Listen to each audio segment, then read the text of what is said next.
In this, our weekly show, we will be looking at the big story that has dominated the political grammar of the week.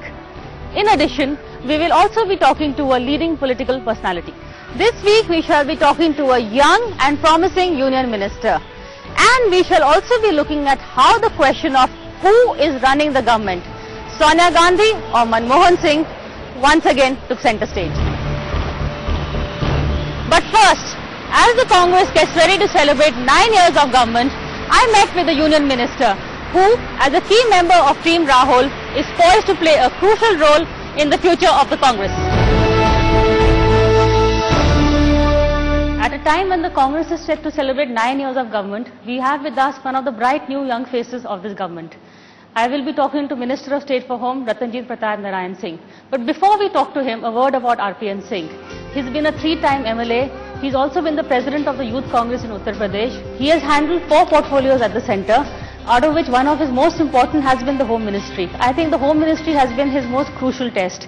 He came in at a time when the anti-rape protests hit the streets, and he actually came out on the streets. He was one of the most visible faces of the government. He talked to the young protesters and established some sort of an empathy with them. Here we have Mr. Rpn Singh. My first question would be, what is it like to be a minister full of hope, a young minister, yet in a government that doesn't offer much hope? Well, it has been a great learning experience for me in these last 4 years. I've had the opportunity of working in 4 ministries, as you stated, and I have great satisfaction that I've managed to do, being part of a lot of things that will help the future generations of this country. And when I go to television channels and they say that this government hasn't done, if I start telling you what this government done, it'll take me a couple of days, and I don't think you have that much time. But give me 1 or 2 big schemes that, you can say the government will go to the people with, because, your food security bill has not been passed, land acquisition bill not been passed. It's extremely unfortunate that something like the food security bill and the land acquisition bill, which will help thousands, millions and people across the country, and that is something we're talking about, starvation. And today also we have starvation deaths in this country after 65 years of independence. This is something which will be a game changer after Manrega. But won't you argue whatever achievements of the government, they're also marred by the image of so many scam-tainted ministers. In UPA 1 and 2, there are about 9 ministers that have, had to resign because of scams. I don't think that number is 9, but I would say that in the last 9 years, unfortunately... taking allies and government, it comes. Okay, if taking the allies and the government, you would say that, I'd say 9. But in 9 years, we have had remarkable progress in this country. But in 9 years, we, of course, journalists only talk about what the negative aspects of the government are. Well, you're welcome to that. But it is not that the government has been ridden with scams. It's been individuals who have been ridden with scams, and action has been taken against all those people who even have an iota of suspicion pointed towards them. I think that is something that people are not focusing on. There have been people there might have been impropriety, if there might have been suspicion. There are people who, that suspicion when when everything was charge-sheeted against him and brought out a lot of people who have come back into the ministry. In fact, it was just hearsay. So I can understand, unfortunately, there have been some cases where ministers have been caught doing impropriety, but that does not mean that the government is scam-tainted. That is what the BJP would like to portray it as. But unfortunately, that's what they tried to do in the last election, and we know what the people replied to them. But delaying the resignations of 2 ministers, do you think that the Congress has lost? It was not delaying, it is something today. But 8 days. They said that till they don't get the charge sheet, till they do not get all the facts in front of them, and when they will take appropriate action. So the government waited for the charge sheet, waited for the Supreme Court to study what stricture the government is passing. Well, whatever decision, because they had a suspicion, there is not that there is anything proved against them as yet, but because they said there is something, because fingers are being pointed at them, till they are cleared, they have been asked to resign from the government. In fact, there is no substantial charges against both the ministers that have been proven. Okay, then should the same yardstick be used for the Prime Minister? BJP has also asked for the Prime Minister's resignation because there are implications of him being involved in the Colgate scandal that happened under his watch. Well, Priya, the BJP, in the most remarkable achievement of the BJP in these last 4 years, they've asked for the Prime Minister's resignation for everything. If it rains too much, they want his resignation. If the prices of gold go up, they want his resignation. If the prices of gold come down, they want his resignation. They want his resignation even if he sneezes. So it's actually become a joke. In the last 4 years, the greatest role that BJP has played is asking for the Prime Minister's resignation at every single opportunity. That is what they can go to the public with, saying, in these last 4 years, we've asked for his resignation about 500 times. So I think that's the only achievement as being in the opposition. It's only politics. You don't think there's any merit, any grounds or positively not. Scam-tainted allegations? Positively not, Priya. They would try to, first they were talking about, first they spoke about corruption, then they spoke about inflation. Why doesn't the government do something about inflation? Well, in the last 3 years, the inflation rates today are down to 4.89%, which is low. Today they don't talk about inflation because the government the inflation rate of this country has been the lowest in the last 3 years at this very moment. So we are working on that. If one person is charged with something, if we have scam tainted, then the BJP should be ashamed of even talking about corruption.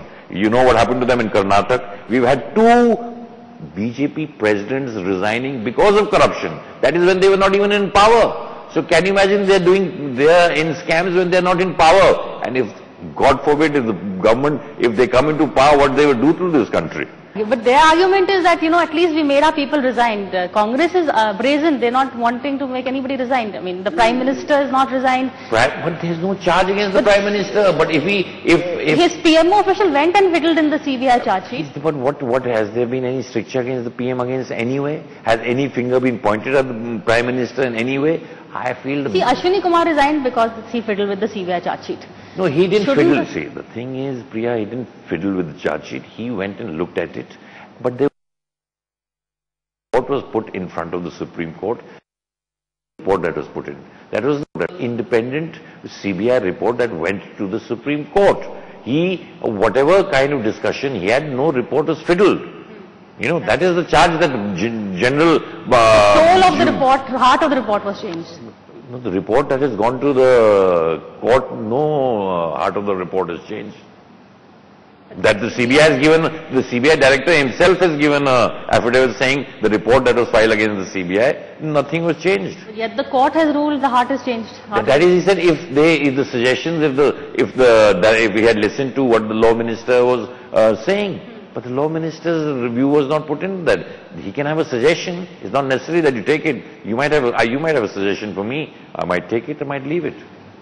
Okay, then I have a suggestion for you. What about the autonomy of the CBI? I mean, you just set up a GOM, but you could have gone ahead. You had a chance with the Lokpal.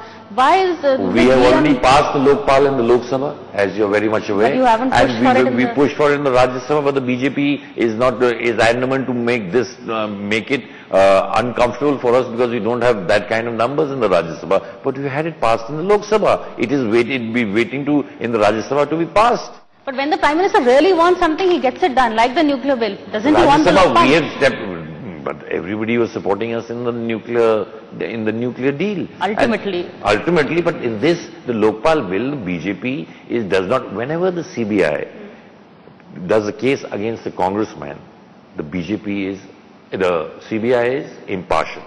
But once it attacks, if anyone from the BJP is found guilty by the CBI, it becomes a partial.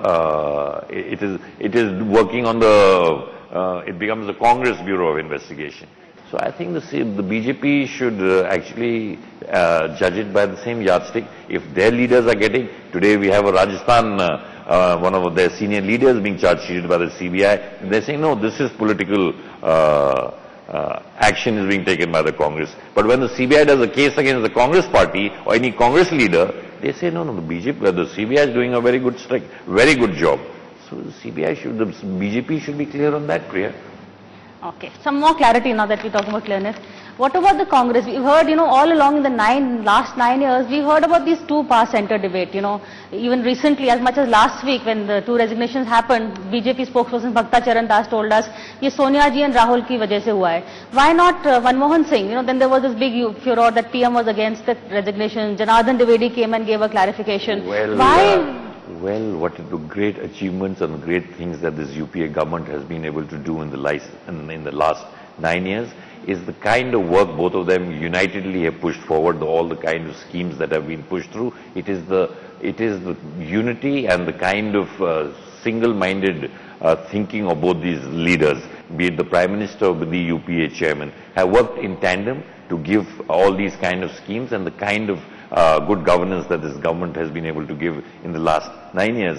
So if any kind of good governance, we are going to debate that one out, whether it was good or not so good. Well, the first 5 years, we know what the public felt about it, and they voted us back.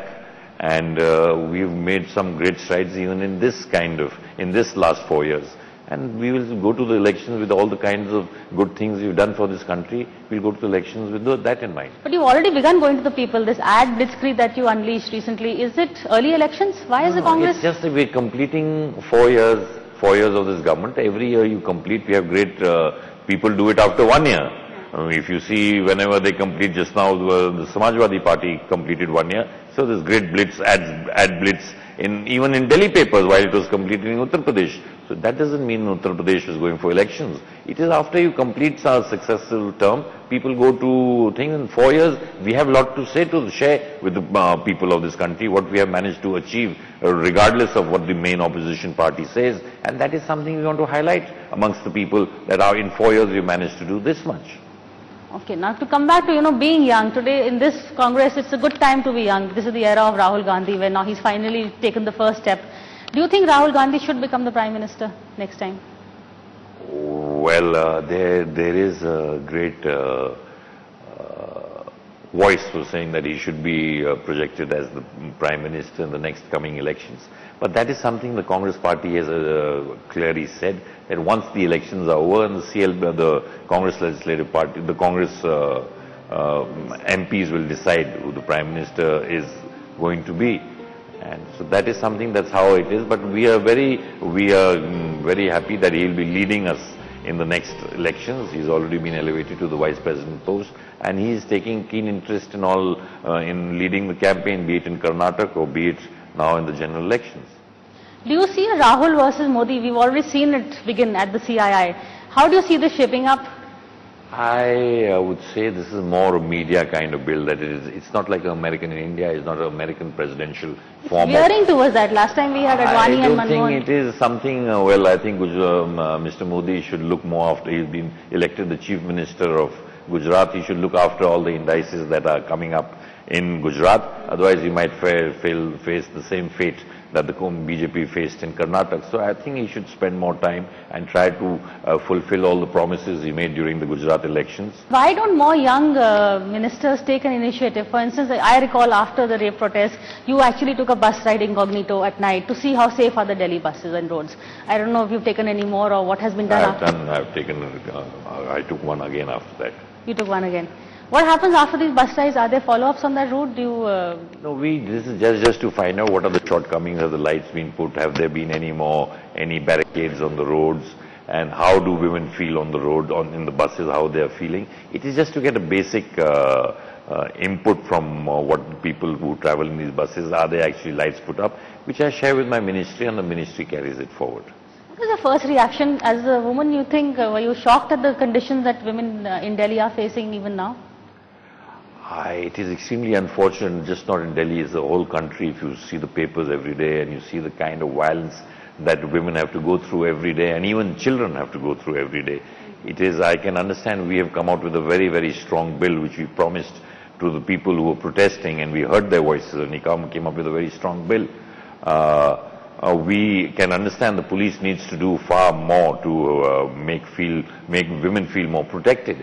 But there is something that we need to have a deeper look at, the psychological problems that people in this country are having. The kind of violence that is being subjected to women and children in this country, it is something, and the moral ethics and the moral fabric which is changed in this country is something that we really need to address in a much more serious manner.